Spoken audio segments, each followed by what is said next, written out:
France Narasapura forest ಅಲ್ಲಿರೋ ಈ ಭವ್ಯವಾದ ಬಂಗ್ಲೆಗೆ ನಮ್ಮ ಹೀರೋ ಜೊತೆಗೆ 3 ಜನ ಹೀರೋಯಿನ್ ಅಂಡ್ ನಮ್ಮ ಹೀರೋ ಫ್ರೆಂಡ್ಸ್ ಬರ್ತಾರೆ. ಇಲ್ಲಿ ಇವ್ರಿಗೆಲ್ಲ ವಿಚಿತ್ರ ವಿಚಿತ್ರ ಅನುಭವಗಳಾಗುತ್ತೆ. ಇವರೆಲ್ಲರೂ ಈ ಬಂಗ್ಲೆಯಿಂದ ಆಚೆ ಹೋಗೋದಕ್ಕೆ ನೋಡ್ತಾರೆ. ಆದ್ರೆ ಇವ್ರು ಎಷ್ಟೇ ಟ್ರೈ ಮಾಡಿದ್ರು ಕೂಡ ಈ ಬಂಗ್ಲೆಯಿಂದ ಆಚೆ ಹೋಗೋದಕ್ಕೆ ಸಾಧ್ಯನೇ ಆಗೋದಿಲ್ಲ. ಫ್ರಾನ್ಸ್ ಇವರೆಲ್ಲರೂ ಈ ಬಂಗ್ಲೆ ಒಳಗಡೆ ಯಾಕೆ ಬರ್ತಾರೆ, ಇವರು ಬಂಗ್ಲೆಯಿಂದ ಆಚೆ ಹೋಗ್ತಿರೋ ಹಾಗೆ ಕಂಟ್ರೋಲ್ ಮಾಡ್ತಾ ಇರೋರು ಯಾರು, ಬನ್ನಿ ವಿಡಿಯೋದಲ್ಲಿ ಮುಂದೆ ನೋಡ್ತಾ ಹೋಗೋಣ. ಮೂವಿ ಅಂತೂ ಸಖತ್ ಇಂಟ್ರೆಸ್ಟಿಂಗ್ ಆಗಿದೆ. ಅಂದಹಾಗೆ ಈ ಮೂವಿ ಹೆಸರು the Raja Saab. Movie starting ಸೀನಲ್ಲಿ ನರಸಾಪುರ ಫಾರೆಸ್ಟ್ ಅನ್ನ ತೋರಿಸ್ತಾರೆ. ಇಲ್ಲಿ ಒಬ್ಬ ವ್ಯಕ್ತಿ ಅನಾಥ ಶವವನ್ನ ಸುಟ್ಟು ಅದರ ಅಸ್ಥಿಯನ್ನ ಒಂದು ಡಾಬಾಗೆ ತಗೊಂಡು ಬಂದಿರ್ತಾನೆ. ಇದೇ ಟೈಮಲ್ಲಿ ಇವನ ಹತ್ರ ಇದ್ದಿದ್ದ ಒಂದು ನೋಟು ಗಾಳಿಯಲ್ಲಿ ತೂರ್ಕೊಂಡು ಹೋಗುತ್ತೆ. ಆ ನೋಟನ್ನ ಎತ್ಕೊಳ್ಳೋದಕ್ಕೆ ಅವನು ಹೋದಾಗ ಅದು ಗಾಳಿಯಲ್ಲಿ ತೂರ್ಕೊಂಡು ಫಾರೆಸ್ಟ್ ಒಳಗಡೆ ಹೋಗುತ್ತೆ. ಹಾಗೆ ಅಲ್ಲೇ ಇರುವಂತಹ ಒಂದು ಬಂಗ್ಲೆ ಒಳಗಡೆ ಕೂಡ ಹೋಗುತ್ತೆ. ಆ ನೋಟನ್ನ ಎತ್ಕೊಳ್ಳೋದಕ್ಕೆ ಅಂತ ಈತ ಬಂಗ್ಲೆ ಒಳಗಡೆ ಹೋದಾಗ ಈ ವ್ಯಕ್ತಿಗೆ ಆ ಬಂಗ್ಲೆ ಒಳಗಡೆ ಕೆಲವೊಂದು ವಿಚಿತ್ರ ಅನುಭವಗಳಾಗುತ್ತೆ. ಜೊತೆಗೆ ಆ ಅನಾಥ ಶವದ ಆತ್ಮ ಈತನನ್ನ ಮಾತಾಡಿಸುತ್ತೆ. ನನಗ್ ಸಂಬಂಧಪಟ್ಟ ವಸ್ತುಗಳನ್ನೆಲ್ಲ ಇಲ್ಲೇ ಇಟ್ಟು ಹೋಗು ಅಂತ ಹೇಳುತ್ತೆ. ನಂತರ ಈ ವ್ಯಕ್ತಿನ ಬಂಗ್ಲೆಯಿಂದ ಆಚೆ ಹೋಗ್ದಿದ್ದಂಗೆ ಲಾಕ್ ಮಾಡುತ್ತೆ. ನೆಕ್ಸ್ಟ್ ಸೀನ್ ಅಲ್ಲಿ ಚಿತ್ರದ ನಾಯಕ ರಾಜುನ ತೋರಿಸ್ತಾರೆ. ಈತ ಜಾತ್ರೆಯಲ್ಲಿ ಇರ್ತಾನೆ. ಇಲ್ಲಿ ಒಬ್ಬ ವ್ಯಕ್ತಿ ಒಂದು ಹುಡುಗಿಗೆ ಗುದ್ಕೊಂಡು ಹೋಗ್ತಾನೆ. ಆಗ ರಾಜು ಆ ವ್ಯಕ್ತಿಗೆ ಹೇಳ್ತಾನೆ, ಹುಡುಗಿರಿಗೆ ರೋಸ್ ಕೊಟ್ಟು ಮಾತಾಡ್ಸ್ಬೇಕು, ಅದ್ಬಿಟ್ಟು ಹೀಗೆ ಗುದ್ಕೊಂಡು ಹೋಗ್ಬಾರ್ದು ಅಂತ ಹೇಳಿ ಆತನ್ಗೆ ಒಂದೆರಡು ಬುದ್ಧಿ ಮಾತು ಹೇಳಿ ಒಂದೆರಡು ಹೇಟು ಕೂಡ ಹೊಡಿತಾನೆ. ನೆಕ್ಸ್ಟ್ ಸೀನ್ ಅಲ್ಲಿ ರಾಜಾ ಸಾಬ್ನ ಅಜ್ಜಿಯನ್ನ ತೋರಿಸ್ತಾರೆ. ಈಕೆ ಹೆಸರು ಗಂಗಾದೇವಿ. ಈ ಅಜ್ಜಿಗೆ ಆಲ್ಝೈಮರ್ಸ್ ಅನ್ನೋ ಒಂದು ಮರುವಿನ ಕಾಯಿಲೆ ಇರುತ್ತೆ. ಈ ಅಜ್ಜಿ ಎಲ್ಲಾ ಘಟನೆಗಳನ್ನ ಮರಿತಾ ಇರ್ತಾರೆ. ಆದ್ರೆ ತನ್ನ ಗಂಡ ಕನಕರಾಜುನ ಮಾತ್ರ ಮರಿತಾ ಇರೋದಿಲ್ಲ. ಯಾವಾಗ ಬರ್ತಾರೆ ಅಂತ ಇವರ ಬರವಿಗಾಗಿ ಕಾಯ್ತಾ ಇರ್ತಾರೆ. ರಾಜಸಾಬ್ನ ಎದುರುಗಡೆ ಮನೆಯಲ್ಲಿ ಅನಿತಾ ಅಂತ ಒಂದು ಹುಡುಗಿ ಇರ್ತಾಳೆ. ಈ ಹುಡುಗಿಗೆ ರಾಜಸಾಬ್ ಅಂದ್ರೆ ತುಂಬಾ ಇಷ್ಟ. ಹೀಗೆ ಒಂದಿನ ರಾಜು ಅವರ ಮನೆಗೆ ರಾಜು ಫ್ರೆಂಡ್ ಕರೀಮುಲ್ಲಾ ಅನ್ನೋರು ಬರ್ತಾರೆ. ಈತನ್ಗೆ ಮದ್ವೆ ಫಿಕ್ಸ್ ಆಗಿರುತ್ತೆ. ತನ್ನ ಪ್ರೀ ವೆಡ್ಡಿಂಗ್ ಶೂಟ್ ಫೋಟೋನ ರಾಜುಗೆ ತೋರಿಸ್ತಾ ಇರ್ತಾನೆ. ಈ ಪ್ರೀ ವೆಡ್ಡಿಂಗ್ ಶೂಟ್ ಫೋಟೋದಲ್ಲಿ ರಾಜು ಅವರ ತಾತ ಕನಕರಾಜು ಕೂಡ ಕ್ಯಾಪ್ಚರ್ ಆಗಿರ್ತಾರೆ. ಬಸ್ಸಿಂದ ಇಳಿಯೋ ತರ ಫೋಟೋದಲ್ಲಿ ಕಾಣಿಸ್ತಾ ಇರುತ್ತೆ. ರಾಜು ತನ್ನ ಫ್ರೆಂಡ್ಗೆ ಹೇಳ್ತಾನೆ, ಅಲ್ಲ ನಮ್ಮ ತಾತನ ಊರೆಲ್ಲ ಹುಡುಕ್ತಾ ಇದೀವಿ, ಎಲ್ಲೂ ಸಿಕ್ಲಿಲ್ಲ. ನೀನ್ ಪ್ರೀ ವೆಡ್ಡಿಂಗ್ ಫೋಟೋ ಶೂಟ್ ಅಲ್ಲಿ ನಮ್ಮ ತಾತ ಇದಾರಲ್ಲ, ಈ ಫೋಟೋ ಎಲ್ಲಿ ತೆಗ್ಸ್ತೆ ಅಂತ ಕೇಳ್ತಾನೆ. ಅದಕ್ಕೆ ಆತ ಹೇಳ್ತಾನೆ, ಹೈದರಾಬಾದ್ನ ಚಾರ್ಮಿನಾರ್ ಹತ್ರ ಅಂತ. ಹೈದರಾಬಾದ್ ಅಲ್ಲಿ ನಮ್ SI ಮಾವ ಇದ್ದಾರೆ ಅಲ್ವಾ ಅಂತ ಹೇಳಿ ರಾಜು ಅವ್ರ ಮಾವನ್ಗೆ ಕಾಲ್ ಮಾಡ್ತಾರೆ. ಈಗ ರಾಜು ಅವ್ರ ಮಾವ ರಾಜುಗೆ ಹೇಳ್ತಾರೆ, CIಗೆ ಒಂದ್ 5 ಲಕ್ಷ ಕೊಟ್ರೆ ನಿಮ್ ತಾತನ ಬೇಗ ಹುಡುಕ್ತಾರೆ, ದುಡ್ಡು ತಗೊಂಡ್ ಬಾ ಅಂತ ಹೇಳ್ತಾರೆ. ಈಗ ರಾಜು ಅನಿತಾಳಿಗೆ ಪೂಸಿ ಹೊಡೆದು ಹಾಗೋ ಹೀಗೋ ರಿಕ್ವೆಸ್ಟ್ ಮಾಡ್ಕೊಂಡು ಅವಳ ಹತ್ರ ಒಂದ್ 5 ಲಕ್ಷ ಇಸ್ಕೊಂಡು ಹೈದರಾಬಾದ್ಗೆ ಹೋಗ್ತಾರೆ. ನೆಕ್ಸ್ಟ್ ಇವರು ಹೈದರಾಬಾದ್ಗೆ ಬಂದು ಆಟೋದಲ್ಲಿ ಸ್ಟೇಷನ್ ಕಡೆಗೆ ಹೋಗ್ತಾ ಇರ್ಬೇಕಾದ್ರೆ ಚರ್ಚ್ ಹತ್ರ ಒಂದು ಹುಡುಗಿಯನ್ನ ನೋಡಿ ಇವರಿಗೆ ಕ್ರಶ್ ಆಗುತ್ತೆ. ಈ ಹುಡುಗಿ ಹೆಸರು ಬೆಸ್ಸಿ ಅಂತ. ಈ ಹುಡುಗಿನ ಫಾಲೋ ಮಾಡ್ಕೊಂಡು ನಮ್ ಹೀರೋ ಚರ್ಚ್ ಒಳಗಡೆ ಹೋಗಿ ಕೂತ್ಕೊಳ್ತಾನೆ. ಚರ್ಚ್ ನಲ್ಲಿ ಎಲ್ಲರೂ ಪ್ರೇಯರ್ ಮಾಡ್ತಾ ಇರ್ತಾರೆ. ಯಾಕಂದ್ರೆ ಲಿಲ್ಲಿ ಅನ್ನೋ ಒಂದು ಪುಟ್ಟ ಹುಡುಗಿಗೆ ಹಾರ್ಟ್ ಆಪರೇಷನ್ ಆಗ್ಬೇಕಾಗಿರುತ್ತೆ. ಸೊ ಫಂಡ್ ರೈಸ್ ಗೋಸ್ಕರ ಎಲ್ಲರೂ ಪ್ರೇಯರ್ ಮಾಡ್ತಾ ಇರ್ತಾರೆ. ಈ ವಿಚಾರ ನಮ್ ಹೀರೋಗೆ ಗೊತ್ತಾಗುತ್ತೆ. ಈಗ ನಮ್ ಹೀರೋದು ಮನ್ಸ್ಕರ್ಗಿ ತನ್ನ ಹತ್ರ ಇತ್ತಲ್ಲ 5 ಲಕ್ಷ, ಆ 5 ಲಕ್ಷದಲ್ಲಿ 3 ಲಕ್ಷನ ಆ ಹುಡುಗಿ ಆಪರೇಷನ್ಗೆ ಅಂತ ಚರ್ಚ್ಗೆ ಕೊಟ್ಬಿಡ್ತಾರೆ. ಸಿಸ್ಟರು ಈತನ ಫೋಟೋ ತಗೋತಾರೆ. ಸಿಸ್ಟರು ರಾಜು ಫೋಟೋನ ಈಗ ಬೆಸ್ಸಿಗೆ ತೋರಿಸ್ತಾರೆ, ಈ ತರ 3 ಲಕ್ಷ ಕೊಟ್ರು ಅಂತ. ನೆಕ್ಸ್ಟ್ ಸೀನ್ ಅಲ್ಲಿ ರಾಜು ತನ್ನ ಪೊಲೀಸ್ ಮಾವನ್ನ ಮೀಟ್ ಮಾಡಿ ಸ್ಟೇಷನ್ಗೆ ಬಂದು ತನ್ನ ತಾಟನ್ ಡೀಟೇಲ್ಸ್ ಇರೋ ಫೈಲು ಹಾಗೆ ದುಡ್ಡಿರೋ ಬ್ಯಾಗ್ ಅನ್ನ CIಗೆ ಕೊಡ್ತಾರೆ. ಈಗ ನಮ್ಗೆ ಇಲ್ಲಿ ಗೊತ್ತಾಗುತ್ತೆ, ಅರಮನೆಯಲ್ಲಿ ಕೆಲಸ ಮಾಡುವಂತಹ ಗಂಗರಾಜು ಅನ್ನೋರು ಅರಮನೆಯಲ್ಲಿರುವಂತಹ ದೇವರಿಗೆ ಸಂಬಂಧಪಟ್ಟ ದೇವರ ಒಡವೆಗಳನ್ನ ಕದ್ಕೊಂಡು ಹೊರಟೋಗಿರ್ತಾರೆ. ಈ ಗಂಗರಾಜುನ ಹಿಡ್ಕೊಂಡು ಬರ್ತೀನಿ ಅಂತ ಹೇಳಿ ಕನಕರಾಜು ಅವರು ಅವತ್ತು ಮನೆಯಿಂದ ಹೊರಟವರು ವಾಪಸ್ ಮನೆಗೆ ಬಂದಿರೋದಿಲ್ಲ. ಈ ಕಡೆ ನಮ್ಗೆ ಇಲ್ಲಿ ಗಂಗರಾಜು ಅವರು ನರಸಾಪುರ ಫಾರೆಸ್ಟ್ ಅಲ್ಲಿ ಓಡಾಡ್ತಾ ಇರೋದನ್ನ ತೋರಿಸ್ತಾರೆ. ಈ ಕಡೆ ಬೆಸ್ಸಿನ ತೋರಿಸ್ತಾರೆ. ಅವತ್ತೊಂದಿನ ರಾತ್ರಿ ಬೆಸ್ಸಿಗೆ ನಿದ್ರೆ ಬರ್ತಾ ಇರೋದಿಲ್ಲ. ಯಾಕಂದ್ರೆ ಅವಳು ರಾಜುನ ಲವ್ ಮಾಡೋದಕ್ಕೆ ಶುರು ಮಾಡಿರ್ತಾಳೆ.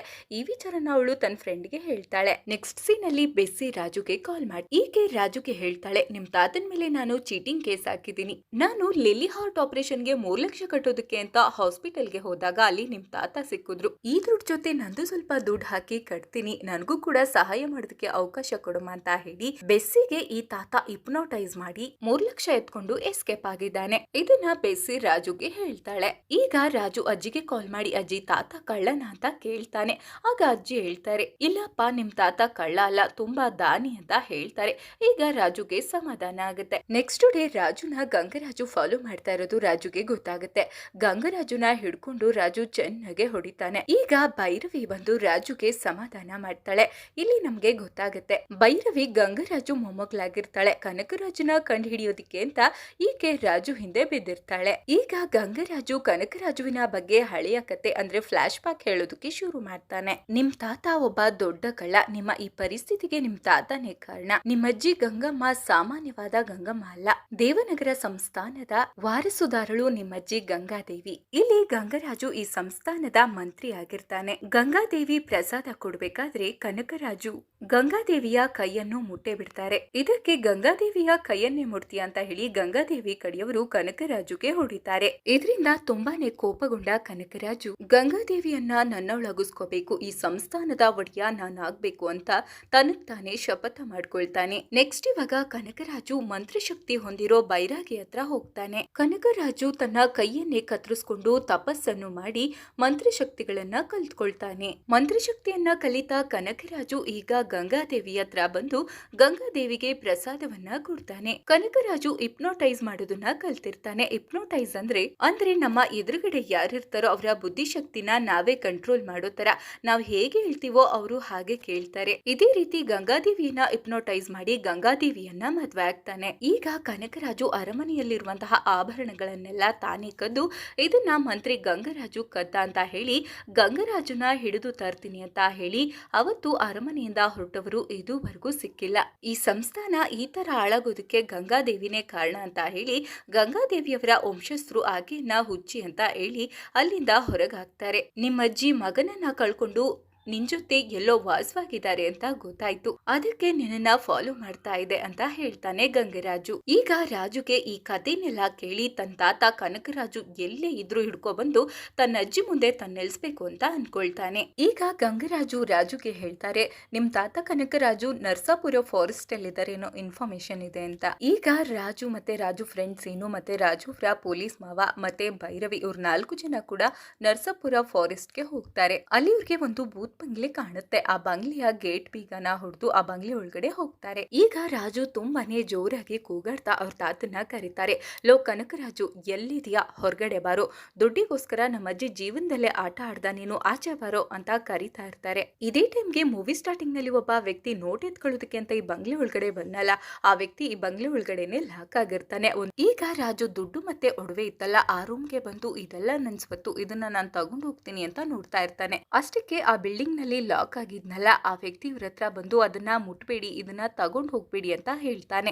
ಅದಕ್ಕೆ ಈಗ ರಾಜು ಎಲ್ಲಿ ನಮ್ ತಾತ ಕರಿ ಅಂತ ಹೇಳ್ತಾನೆ. ಅದಕ್ಕೆ ಈತ ಹೇಳ್ತಾನೆ, ನಿಮ್ ತಾತ ಎಲ್ಲಿ ಬದುಕಿದ್ದಾರೆ ಸರ್? ಅವರು ಸತ್ತೋಗಿದ್ದಾರೆ, ಗವರ್ನಮೆಂಟ್ ಹಾಸ್ಪಿಟಲ್ ನಲ್ಲಿ ಹಾರ್ಟ್ ಅಟ್ಯಾಕ್ ಆಗಿ ತೀರ್ಕೊಂಡ್ರು. ಇದು ಅನಾಥ ಶವ ಅಂತ ಹೇಳಿ ಈ ಬಾಡಿನ ಸುಟ್ಟಾಕ್ಬಿಟ್ ಬಾ ಅಂತ ನನ್ನನ್ನ ಕಳಿಸಿದ್ರು. ಆದ್ರೂ ಸಹ ರಾಜು ಕೇರೆ ಮಾಡದೆ ಆ ಒಡವೆಗಳನ್ನ ಮುಟ್ಟೋದಕ್ ಹೋದಾಗ ಒಂದು ಪತ್ರ ಹಾರ್ಕೊಂಡ್ ಬಂದು ಒಂದು ಮ್ಯೂಸಿಕ್ ಪ್ಲೇಯರ್ ಮೇಲೆ ಕೂರುತ್ತೆ. ಅಲ್ಲಿ ಏನ್ ಬರ್ದಿರುತ್ತೆ ಅಂದ್ರೆ, ಕನಕರಾಜು ಆದ ನನಗೆ ಈ ದುಡ್ಡು ಚಿನ್ನ ಈ ಸ್ವತ್ತೆಲ್ಲ ನನಗೆ ಸೇರಿದ್ದು, ಇದನ್ನ ಯಾರು ಮುಟ್ಟೋ ಹಾಗಿಲ್ಲ ಅಂತ ಆ ಸ್ಪೀಕರ್ ನಲ್ಲಿ ಕನಕರಾಜು ವಾಯ್ಸ್ ನಲ್ಲಿ ಕೇಳುತ್ತೆ. ಈಗ ರಾಜು, ನೀನ್ ಹೇಳೋ ಕಥೆನೆಲ್ಲ ಕೇಳೋಕ್ ಬಂದಿಲ್ಲ, ಇದನ್ನೆಲ್ಲ ನಾನ್ ತಗೊಂಡ್ ಹೋಗ್ತೀನಿ ಅಂತ ಮತ್ತೆ ಅದನ್ನ ಮುಟ್ಟೋದಕ್ ಹೋದಾಗ ಕನಕರಾಜುವಿನ ಅಸ್ಥಿ ಮಡಿಕೆಯಿಂದ ಆಚೆ ಬಂದು ದೆವ್ವಾಗಿ ಇವ್ರಿಗೆಲ್ಲ ಬಂದು ಎದುರಿಸುತ್ತೆ. ಇವರೆಲ್ಲರೂ ಈಗ ಕನಕರಾಜುವಿನ ದೆವ್ವ ನೋಡಿ ಸಖತ್ ಎದುರ್ಕೋತಾರೆ. ಮತ್ತೆ ಇವರೆಲ್ಲರೂ ಕೂಡ ಈ ಬಂಗ್ಲೆಯಿಂದ ಹೊರಗಡೆ ಹೋಗೋದಕ್ಕೆ ನೋಡ್ತಾರೆ.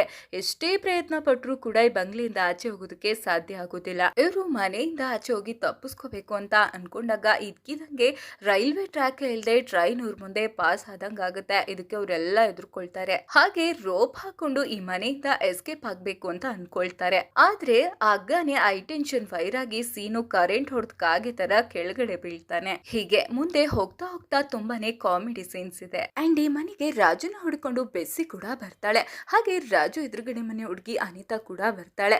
ಹಾಗೆ ಇಲ್ಲಿ ಭೈರವಿ ಕೂಡ ಇಲ್ಲೇ ಇದ್ದಾಳೆ. ತುಂಬಾನೇ ಲವ್ ಕಾಂಪ್ಲಿಕೇಶನ್ಸ್ ಆಗುತ್ತೆ. ನೆಕ್ಸ್ಟ್ ಈಗ ರಾಜು ಮೇಲೆ ಅವರ ತಾತನ ದೆವ್ವ ಕನಕರಾಜು ಮೈ ಮೇಲೆ ಬಂದು ಇವರ ಅಜ್ಜಿ ಗಂಗಾದೇವಿಗೆ ಕಾಲ್ ಮಾಡಿ, ತಾತ ತುಂಬಾನೇ ತೊಂದ್ರೆಲಿದ್ದಾರೆ, ಸಾವು ಬದುಕಿನ ಮಧ್ಯ ಹೋರಾಡ್ತಾ ಇದ್ದಾರೆ ಅಂತ ಆ ದೆವ್ವ ರಾಜು ಹತ್ರ ಅಜ್ಜಿಗೆ ಹೇಳ್ಸುತ್ತೆ. ಇದರಿಂದ ಅಜ್ಜಿ ತುಂಬಾನೇ ಟೆನ್ಷನ್ ಆಗ್ತಾರೆ. ಈ ಕಡೆ ಬೆಸಿ ಬಂಗ್ಲೆಲಿರೋ ದೆವ್ವನ ಓಡಿಸೋದಕ್ಕೆ ಅಂತ ಒಬ್ಬ ಮಂತ್ರವಾದಿನ ಕರೆಸ್ತಾಳೆ. ಆ ಮಂತ್ರವಾದಿ ಈ ಬಂಗ್ಲೆ ಒಳಗಡೆ ಬಂದಾಗ ಆತನ್ಗೆ ಅರ್ಥ ಆಗುತ್ತೆ, ಇಲ್ಲಿರೋ ದೆವ್ವ ಸಾಮಾನ್ಯವಾದ ದೆವ್ವ ಅಲ್ಲ, ಎಲ್ಲರನ್ನು ಹಿಪ್ನೋಟೈಸ್ ಮಾಡುತ್ತೆ. ಅವ್ರಿಗೆ ಗೊತ್ತಿಲ್ದಿರೋ ಹಾಗೇನೆ ಅವರ ಬುದ್ಧಿಶಕ್ತಿನ ಈ ದೆವ್ವ ಕಂಟ್ರೋಲ್ ಮಾಡುತ್ತೆ. ಹಾಗಾಗಿ ಈ ಬಂಗ್ಲೆಯಿಂದ ಯಾರು ಹೊರಗಡೆ ಹೋಗೋದಕ್ಕೆ ಸಾಧ್ಯ ಆಗುತ್ತಿಲ್ಲ ಅಂತ ಹೇಳ್ತಾನೆ. ಹಾಗೆ ಈ ಮಂತ್ರವಾದಿ ರಾಜುಗೆ ಹೇಳ್ತಾನೆ, ನೀನ್ ಈ ಬಂಗ್ಲೆಯಿಂದ ಆಚೆ ಹೋಗ್ಬೇಕು ಅಂತಂದ್ರೆ ಸೆಲ್ಫ್ ಹಿಪ್ನೋಟೈಸ್ ಆಗ್ಬೇಕು, ಮೆಡಿಟೇಷನ್ ಮಾಡ್ಬೇಕು, ನಿನ್ನನ್ನ ನೀನೇ ಕಂಟ್ರೋಲ್ಗೆ ತಗೋಬೇಕು ಅಂತ ಹೇಳ್ತಾನೆ. ಇದನ್ನೆಲ್ಲ ಹೇಳ್ತಾ ಇರ್ಬೇಕಾದ್ರೆ ಕನಕರಾಜು ದೆವ್ವ ತುಂಬಾನೇ ಸ್ಟ್ರಾಂಗ್ ಇರೋದ್ರಿಂದ ಆ ಮಂತ್ರವಾದಿನ ಹೊಡೆದು ಆ ಬಂಗ್ಲೆಯಿಂದ ಆಚೆ ಓಡಿಸುತ್ತೆ. ಈ ಕಡೆ ರಾಜು ತಾತ ರಾಜು ರಾಜು ತರ ಗಂಗರಾಜುಗೆ ಕಾಲ್ ಮಾಡಿ